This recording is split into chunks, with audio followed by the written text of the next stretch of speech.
Hello, I'm Stephan Schwartz. It's my pleasure to welcome you to the Schwartz Report. As I have told you several times, I really am not interested in partisan politics except in an anthropological way, like studying tribes in anthropology. What I care about is facts. And what I really am concerned with, and the reason I do this podcast is because I want to foster well being. And in order to foster well being, you have to have facts. So I want to talk about something that has begun to concern me considerably. And that is why so many Americans seem to believe things which are simply not true. Last episode, I tried to talk about psychophysiological results, the amygdala and that sort of thing that cause people to be frightened and resentful and fearful. But it's not just that. I keep digging into this. And the one I'm going to talk about this week is something that is, I can hardly believe it. For a number of sometimes overlapping reasons, 48 million American adults struggle to read basic English. This is according to the National Center for Education Statistics. You can see the slide. And that may leave them unable to keep a decent job or navigate signage on street signs, to follow medical advice, to know how to read something above a grade school level. And it also makes them very vulnerable to scams and to face stigma and make it very hard to know how to vote. 48 million Americans. Think about that for a minute. 32 million US adults are not digitally literate. They don't have sufficient comfort or competence working with a computer to do a Google to find a recipe or to make a purchase or to file their taxes online. And look at that slide. 16% of the adult population. So we have a big problem in the most basic thing you really learn: how to read, how to be literate, how to do simple mathematics. You know, this was a subject that was enormously important to the founders. Benjamin Franklin started writing and publishing when he was 15 years old. He became a publisher. Thomas Jefferson was a published author.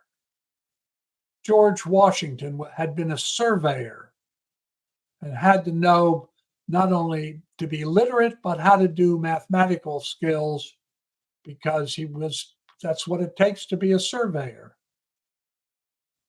James Madison was a published author. Thomas Jefferson was a published author.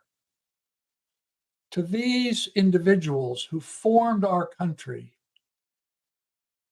literacy was terrifically important because they realized that only a truly literate country could remain a democracy. And that's the thing that I'm very concerned about. We seem to be losing our democracy. We aren't terribly well educated either. Look at this slide. Only 33.4% of Americans have a college degree or a higher degree. An enormous number of Americans don't even finish high school. Now think about that. How do you maintain a democracy when people can't read? They can't do a simple mathematical task? How do they learn how to vote? How do they know what's real and true as opposed to just something somebody made up? And you can see it reflected in the fact that 25% of us can't even name the three branches of government. Now, think about that for a moment. You can't even describe your government and the branches that make it up. We are a little better than we were in 2006 when it was 33%, as you can see in the graph, but we're 25% still, a quarter of us can't name any branches of government.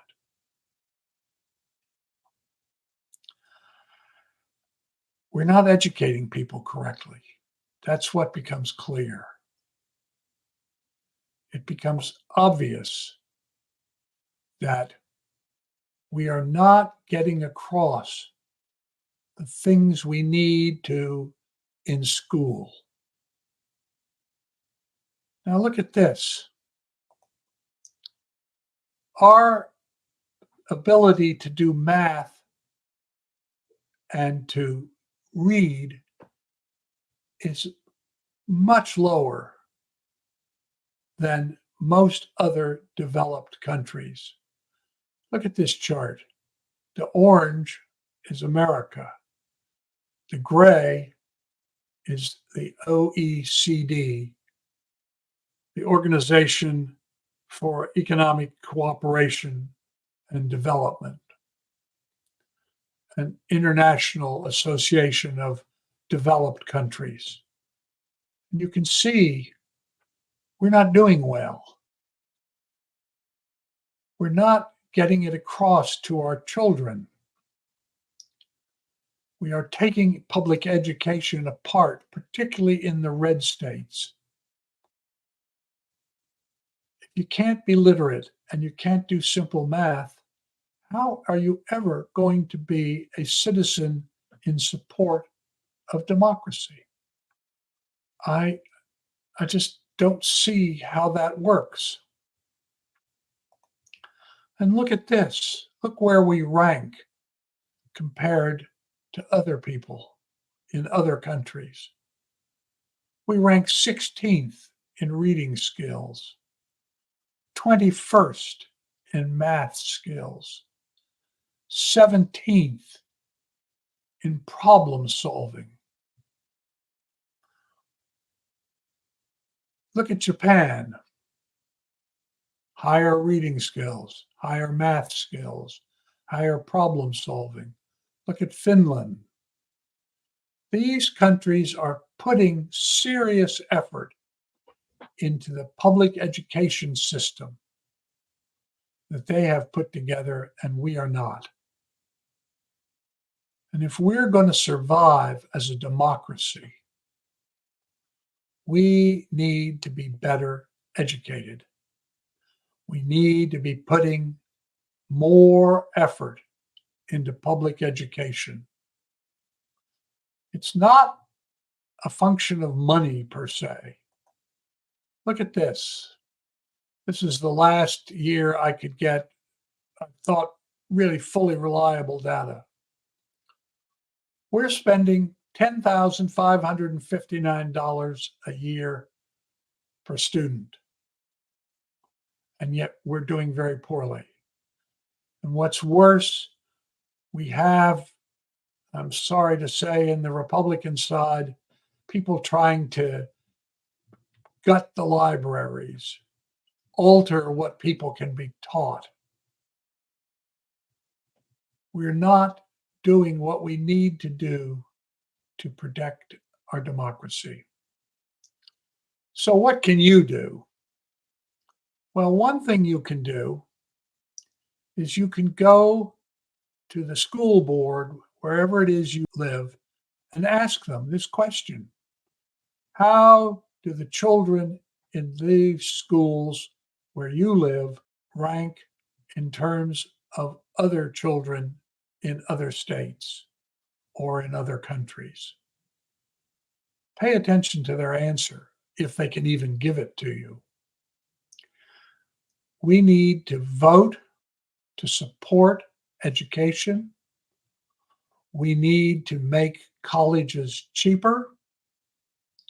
It's become preposterously expensive to go to college in the United States.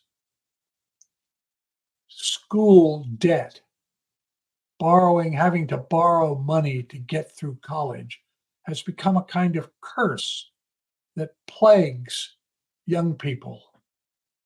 It's like having a mortgage to a house you don't own. It takes years to pay off. We need to put emphasis into schools, into education. We need to become more literate. You, as a voter, can make a difference. What you want to do is to pick how you vote and vote only for people that foster well-being. People who support education, health care, elder care, child care. We rank at the bottom of the organized, developed countries of the world in all of those areas. The only thing we seem to lead in anymore is weapons, things that kill people. We're really good at that, and we pour huge sums of money. We put more money into the military-industrial complex, as Dwight Eisenhower called it, than the next 7 countries combined. And we should be putting that money into child care, elder care, education, helping people to make it up so that they can rise. We were a country built to create a middle class. That was Benjamin Franklin's idea. He started the first hospital, the first insurance company, parks. He left money to both Boston and Philadelphia, which is still being used today to educate children. He started philanthropy. The founders cared deeply about these issues.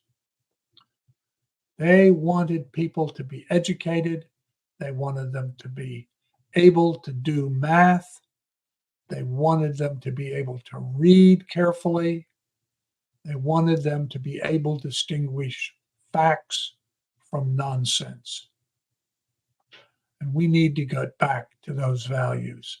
Those are the real values America was founded on.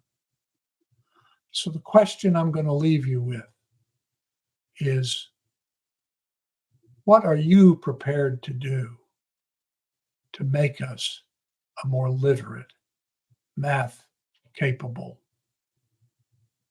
well-being fostering country? Thank you. As I keep telling you, Schwartz Report is based on facts, and I'm not making that up. At the end of every episode, you can go and check the research that I used to create this podcast. I provide it every week, and I encourage you to go and dig deeper. You will find the link at the end of the episode, and it will allow you to be able to check everything I'm saying, and it will allow you to become the kind of citizen we need to support democracy.